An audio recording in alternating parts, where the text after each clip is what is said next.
પદ્ધતિમાં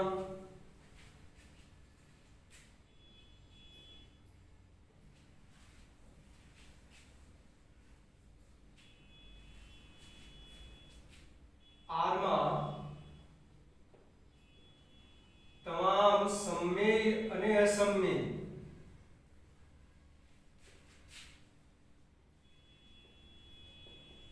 સંખ્યાઓનો સમાવેશ થાય છે.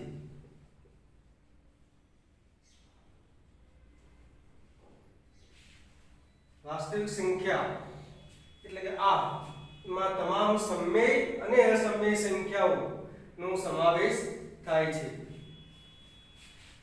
અસમમેય સંખ્યાઓના ગણને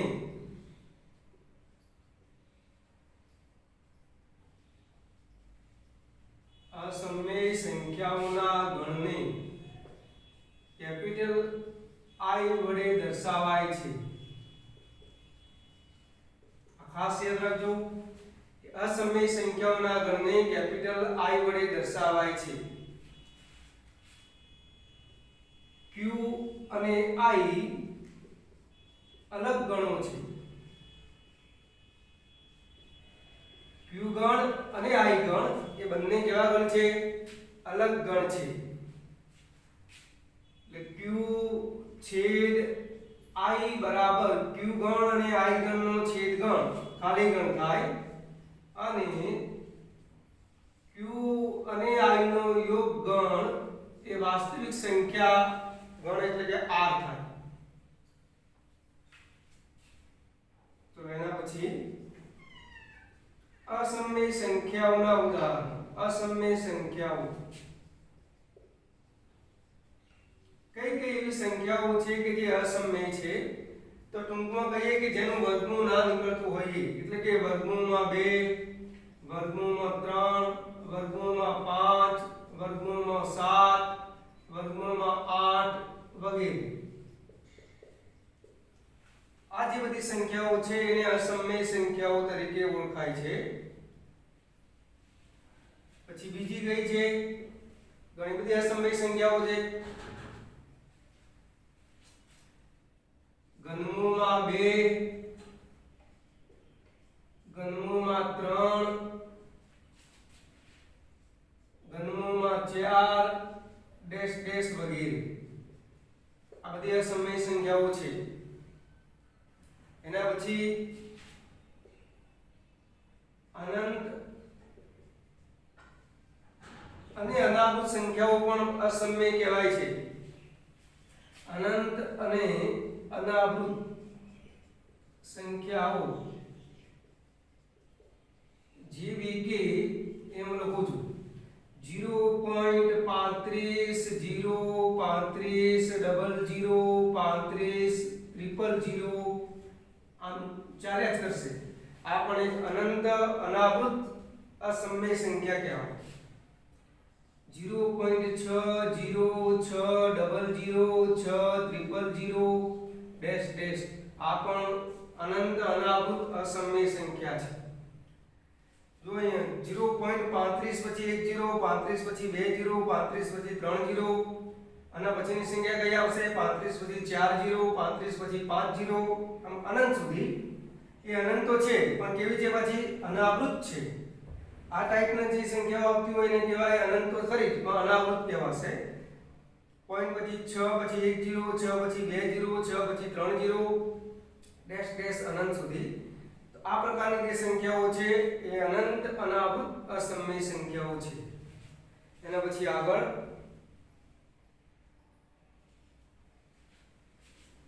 જે સંખ્યાઓના વર્ગમૂળ, ઘનમૂળ અને ચતુર્થમૂળ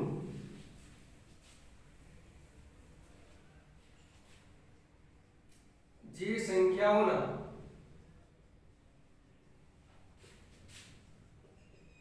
વર્ગમૂળ, ઘનમૂળ અને ચતુર્થમૂળ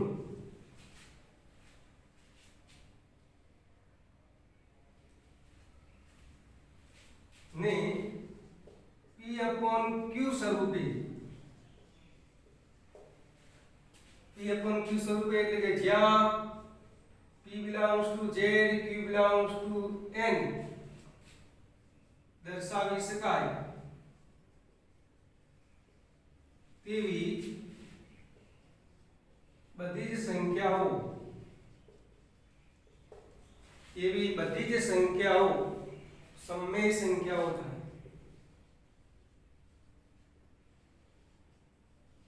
એવી બધી જ સંખ્યાઓ કેવી છે એ સમમેય સંખ્યા કહેવાય। કોઈ પણ સંખ્યા હોય એને p/q સ્વરૂપે જો દર્શાવી શકાય એમાં શરત છે કે p belongs to z, q belongs to n આવા પ્રકારની બધી સંખ્યાઓને કહેવાય સમમેય સંખ્યાઓ। તો એના પછી આપણે એક્ઝામ્પલ સ્વાધ્યાય 2.2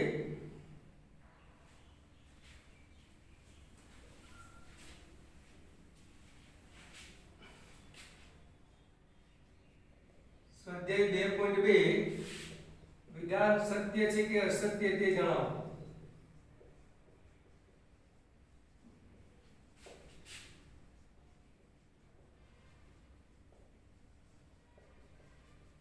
એમાં નંબર 1 પહેલું વિધાન છે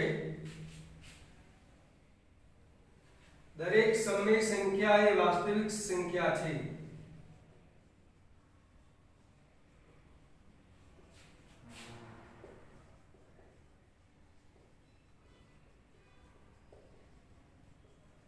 દરેક સમય સંખ્યા એ વાસ્તવિક સંખ્યા છે।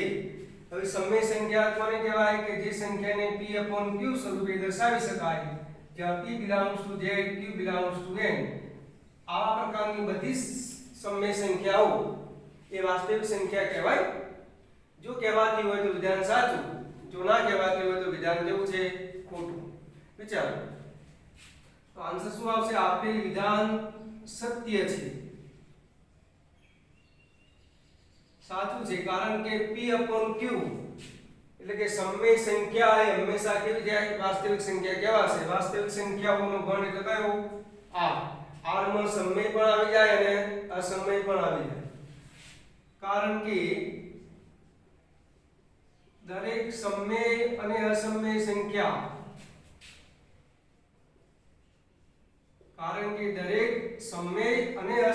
સંખ્યાઓ વાસ્તવિક સંખ્યાઓ થાય અથવા છે। દરેક સમય અને અસમય સંખ્યાઓ કેવા પ્રકારની સંખ્યા કહેવાય? વાસ્તવિક સંખ્યા છે। ચલો બીજું, દરેક પૂર્ણાંક એ અસમય સંખ્યા છે। દરેક પૂર્ણાંક એ અસમય સંખ્યા છે,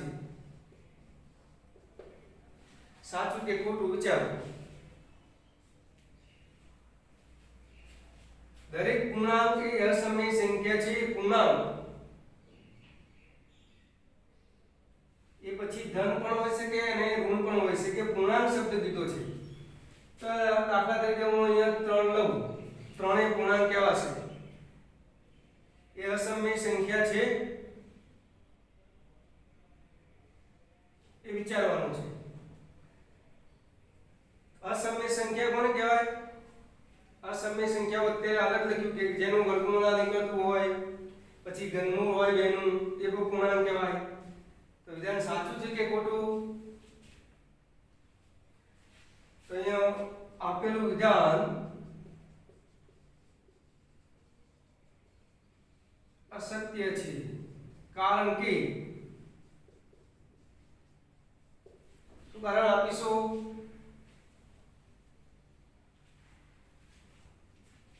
જે સમય સંખ્યા નથી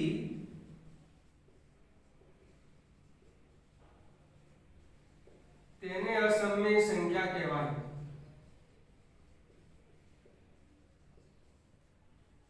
જે સમય સંખ્યા નથી એને અસમય કહેવાય। તો પૂર્ણાંક છે એ તો કેવી સંખ્યા છે? સમય છે, એટલે આપેલું વિધાન કેવું થશે? અસત્ય છે। તો એના પછી √4 એ અસમય સંખ્યા છે। વર્ગમૂળમાં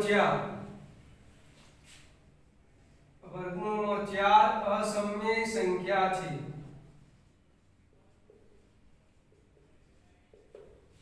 તો આના પહેલા જ મેં કહ્યું હતું કે જે સંખ્યાનું વર્ગમૂળ ના નીકળતું હોય એ બધી સંખ્યાઓ અસમયમાં આવે.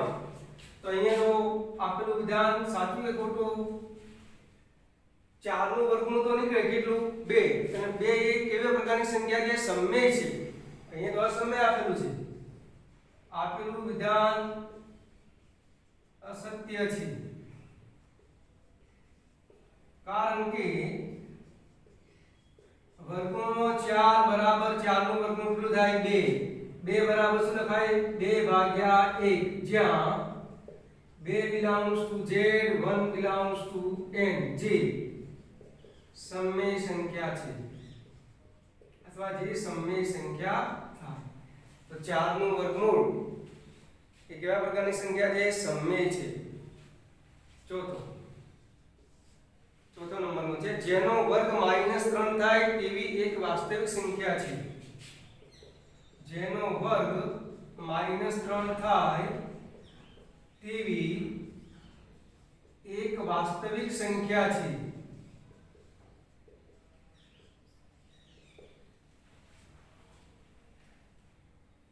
કોઈ પણ સંખ્યાનો વર્ગ એટલે 2 ઘાત.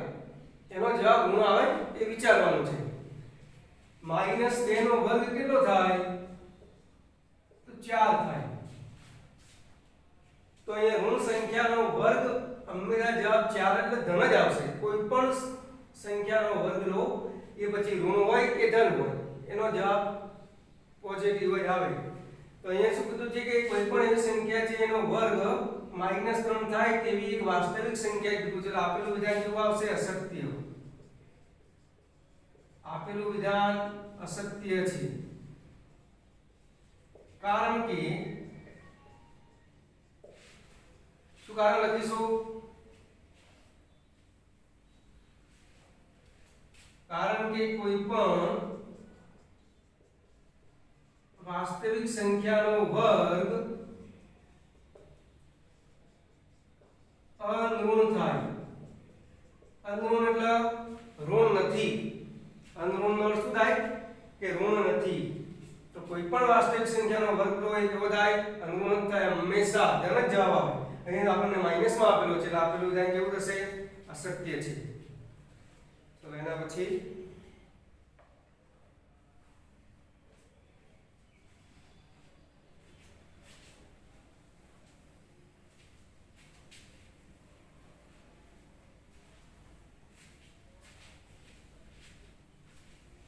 થોડા ઉદાહરણ લઈએ કે નીચેની સંખ્યાઓને સમય અને અસમય સંખ્યા સ્વરૂપે દર્શાવો. વર્ગીકરણ કરો.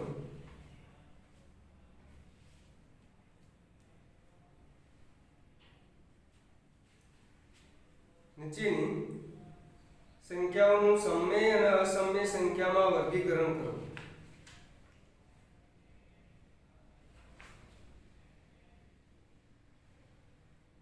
અને તેનું દશાંશ સ્વરૂપ પણ શોધવાનું છે.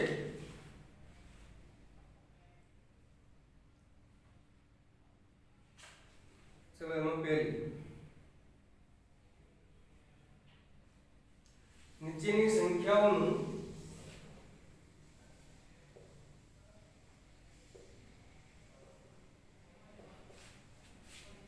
સમય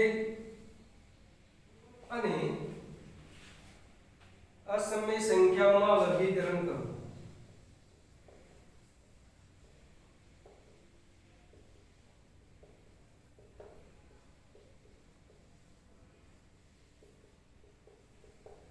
એમાં નંબર 1 પહેલી સંખ્યા આપેલી છે વર્ગમૂળમાં 25. જો આનું વર્ગમૂળ નીકળતું હોય અને એ વર્ગમૂળને p/q સ્વરૂપમાં દર્શાવી શકાય તો એને કહેવાય સમય સંખ્યા. અને જો એને p/q સ્વરૂપમાં દર્શાવી ન શકાય તો એને કહેવાય અસમય સંખ્યા. તો એનો જવાબ તો વર્ગમૂળમાં 25 બરાબર 25 ની 1/2 ઘાત. વર્ગમૂળ એટલે 1/2 ઘાત. 25 એ કોનો વર્ગ થાય? 5 નો વર્ગ થાય. 5 ના વર્ગની 1/2 ઘાત. આ બંને ઘાત શું થઈ જાય? ઉડી જશે. એટલે = 5 ભાગ્યા 1, જ્યાં 5 એ z ગણમાં સમાયેલો છે, 1 એ n ગણમાં સમાયેલો છે. એટલે એટલે કયા સ્વરૂપમાં મળી ગઈ? p/q સ્વરૂપમાં મળી ગઈ. માટે વર્ગમૂળ 25 એ કેવા પ્રકારની સંખ્યા થાય? સમમેય સંખ્યા છે.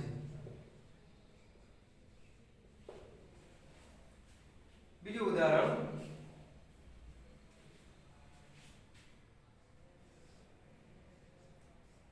9/4 નું વર્ગમૂળ. આ સમમેય છે કે અસમમેય? તો એનો જવાબ ઇઝ ઇક્વલ ટુ આ વર્ગમૂળ એટલે ઘાત એની કેટલી? 1/2 ઘાત આવશે. તો 9/4 ની 1/2 ઘાત. આમ તો સીધી રીતે લખી શકાય કે ભાઈ 9 નું વર્ગમૂળ 3 થાય, 4 નું વર્ગમૂળ 2 થાય. 9 એટલે કોનો વર્ગ? 3 નો વર્ગ થાય. 4 એટલે કોનો વર્ગ? 2 નો વર્ગ થાય. તો 3/2 ની 2 ઘાત. એની કૌંસની બહાર પણ કેટલી? 1/2 ઘાત. ઘાતાંકના નિયમ પ્રમાણે આ બંને સુધી જાય, ઉડી જાય. એટલે કે આ બંનેનો ગુણાકાર થાય. ઘાતાંકના નિયમ પ્રમાણે આ બંને ઘાતનો ગુણાકાર થાય એટલે 2/2 એટલે એક કેન્સલ થઈ જશે. એટલે 3/2 મળશે. જ્યાં 3 belongs to z, 2 belongs to n. માટે વર્ગમૂળમાં 9/4 એ સમમેય સંખ્યા થાય.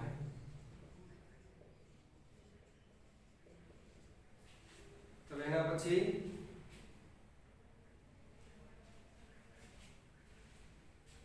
પાઈ.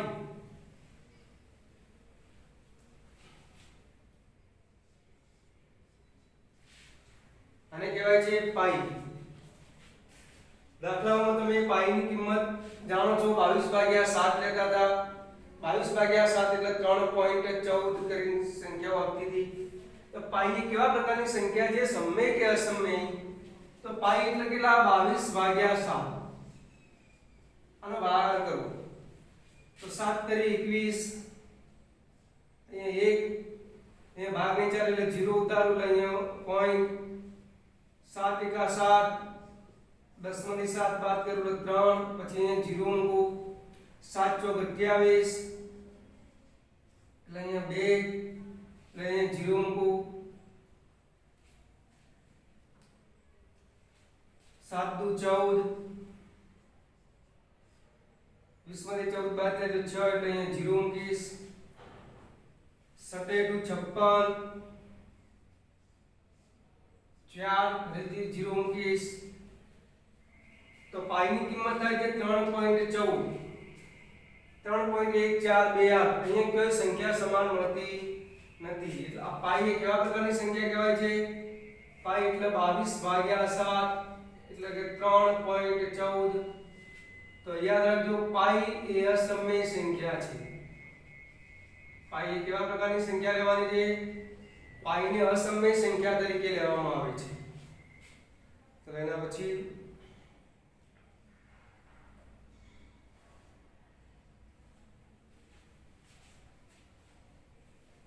નંબર 4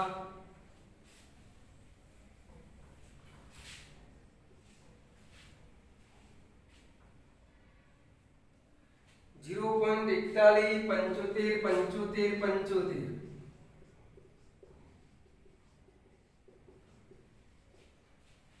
क्या प्रकार की संख्या है? सममेय के असममेय?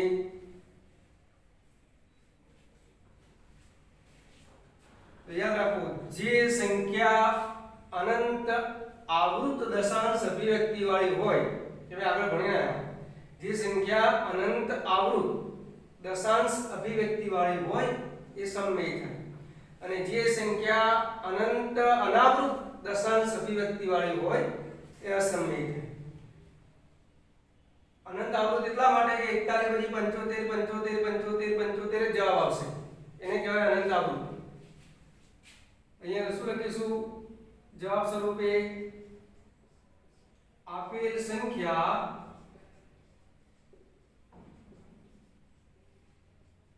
अनंत आवृत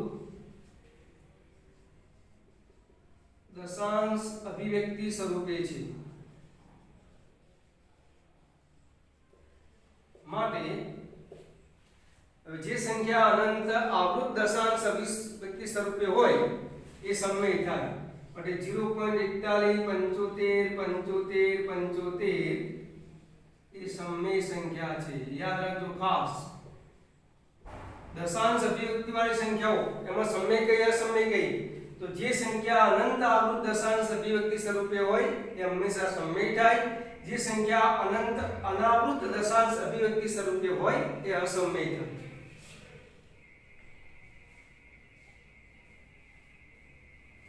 તો એના પછી પાંચમું 7.80880 888 અનંત સુધી આ બધી અનંત સુધી છે આ કયા પ્રકારની સંખ્યા છે તો પહેલા એ નક્કી કરો કે આ જે દશાંશ સંખ્યા છે એ અનંત આવૃત છે કે અનંત અનાવૃત આવૃત તો કરે કહેવાય 75 75 75 એમ સળંગ સંખ્યા આવતી હોય તો અથવા 52 52 52 આવતી હોય તો અહીંયા તો જુઓ 8 પછી 10 પછી 88 છે પછી 0 પછી અહીંયા 888 0 છે તો આ અનંત કેવી છે અનાવૃત છે આવૃત કહેવાશે નહીં કે સમાન નથી આવતી તો આપેલ સંખ્યા એ અનંત તો છે પણ કેવા પ્રકારની અનંત અનાવૃત દશાંશ અભિવ્યક્તિ સ્વરૂપ છે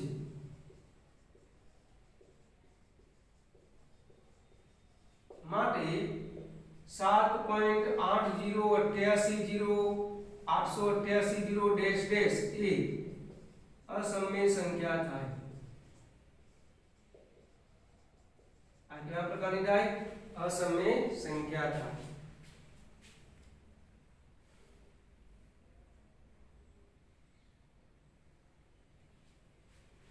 0.98 નો 12 એટલે ઉપર ડેશ આવશે એના પછીની છે 0.98 ઉપર ડેશ કરેલો છે એટલે 12 કહેવાય એને તો 0.98 નો 12 એટલે શું કહેવાય તો ઇઝ ઇક્વલ ટુ લખાય અને 0.98 એમ અનંત સુધી તો આ અનંત આવૃત છે કે અનંત અનાવૃત કહેવાય તો પોઈન્ટ પછી 98 98 98 સમાન સંખ્યાઓ આવે છે તો એને કહેવાય અનંત આવૃત આપેલ સંખ્યા એ અનંત આવૃત દશાંશ અભિવ્યક્તિ સ્વરૂપે છે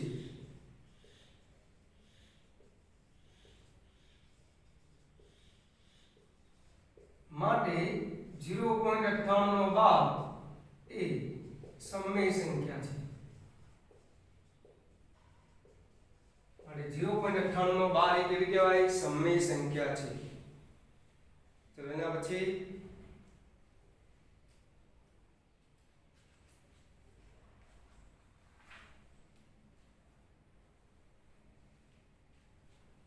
0.1437